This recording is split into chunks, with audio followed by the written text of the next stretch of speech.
John Paul Miller continues to talk, and in a new video, he explains why he made the decision to preach just hours after his wife's death. Take a listen. Hey everyone, tonight we will deal with the fact that I preached the day after my wife passed and the announcement that I made. Before that, I just want to talk about the tattoo from the other night. The tattoo that had her signature, it was gotten back in January with her. She wanted a very, very thick wedding band tattooed on her wedding finger, so that when she was working out or we were on vacation, when she didn't have a ring, she'd let everybody know she was still married. That is not something that someone who's being abused does, but she wanted that tattoo and she wanted me to get her signature, so I showed up and did it. The reason I preached the day after she passed, the night before that midnight, I had 5 people at my house telling me not to preach and that I would be crazy for doing it. I didn't listen, and it's because at first I didn't believe it. I'd spent the past 3.5 months doing everything I could to keep her alive. My goal was every single day to find somebody, some way to get her medicine, because I told them that she was going to commit suicide if she didn't get her lithium. And I went to her pastors, counselors, doctors, policemen, judges, friends, family, roommates, everybody you could possibly think of, and nobody believed me. So to get that call that night that it happened, I'm sure you can imagine what a failure I felt like, as well as this just can't be true. It became my worst nightmare. There's no way. And so I thought maybe the family was playing a trick on me or something. The other side of it was, I thought if it is true, I don't want to deal with it. I don't want to do anything. I want to just keep living my life as if it never happened, because I wasn't ready to believe that it happened. So the next day I preached like a fool, and then I made my announcement for everybody to be quiet and leave, because like a moment of silence, like you do, in respect. I did it kind of like, I don't want anybody to be talking about, suicide or mental illness or asking me questions, or I just wanted them to leave and go talk to Jesus about it and then talk to me at some later date. I was not prepared to deal with any of it at all, and I'm sure you cannot imagine what it's like to be trying your best to keep somebody alive and then to find out they passed, and then how do you handle yourself in that next 24, 48 hours? I don't think there's a manual on that. So if it offends anybody, I apologize, but I did the best I could with what I had, and God bless.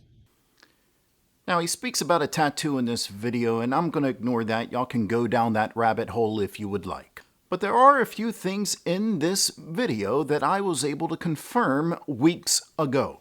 It is true that John Paul Miller, in fact, did not believe that his wife had died. I was able to confirm through multiple sources that John Paul Miller indeed thought it was a joke. Now, why he thought the family would play such a joke on him, I don't know if we'll ever have the answer to that question.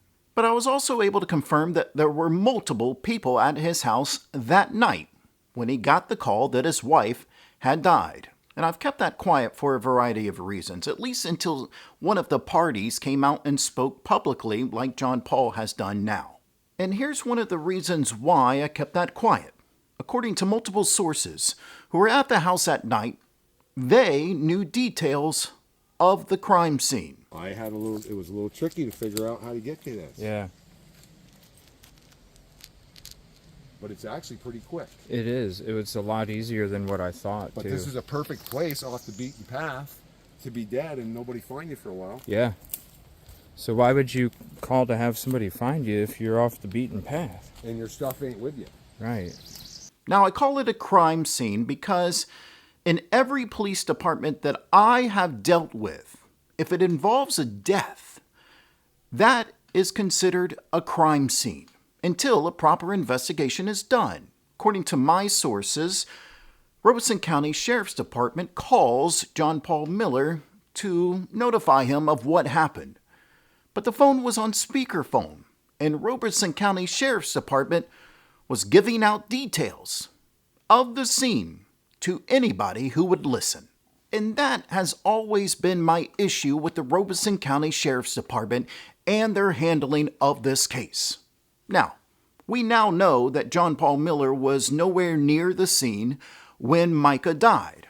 But at the time, just hours after that trigger was pulled, Robeson County Sheriff's Department didn't know that Mica Miller filed a protection order request and that John Paul was served just 2 days prior to her death. Robeson County Sheriff's Department didn't know that she filed for separation. Robeson County Sheriff's Department did not know the history between John Paul Miller and Mica Miller. But does abuse hurt people? How do you think God feels about that? They didn't know about her slashed tires. They didn't know about the tracking devices. They didn't know about the fear she had. They did not know about the topless picture posted allegedly by John Paul Miller on social media. They did not know these things because they did not ask. They did not interview the parties. And so they picked up the phone and released details to a potential suspect. And everybody listening in on the call. Remember, it was after the social media pressure that Robeson County Sheriff's Department decided to do an investigation. And even after that, they still did not know certain things. They still did not know that John Paul Miller actually drove a white car, Mica's old car, on a regular basis. They still didn't have answers for the alleged 2 bullet casings at the scene along with a live round. And they never interviewed the man who took Mica's belongings. They never interviewed the kayakers. They never did a proper investigation, and they never ever considered this anything other than a suicide. And because they made a determination immediately, they were giving out details that nobody should have known. Nevertheless, I actually appreciate John Paul Miller taking the time to address why he preached the very next day. Look, we all handle things differently. Me, I would have been by my wife's side immediately. I think it's clear. We cannot know what's going on in John Paul Miller's mind. But I have always said, my platform is available for his truth as long as it's dealing with this case and not gossip. And I'll always stand by that promise. If he wants to address some of the concerns of the public and Mica's family, I'll be happy to let him speak.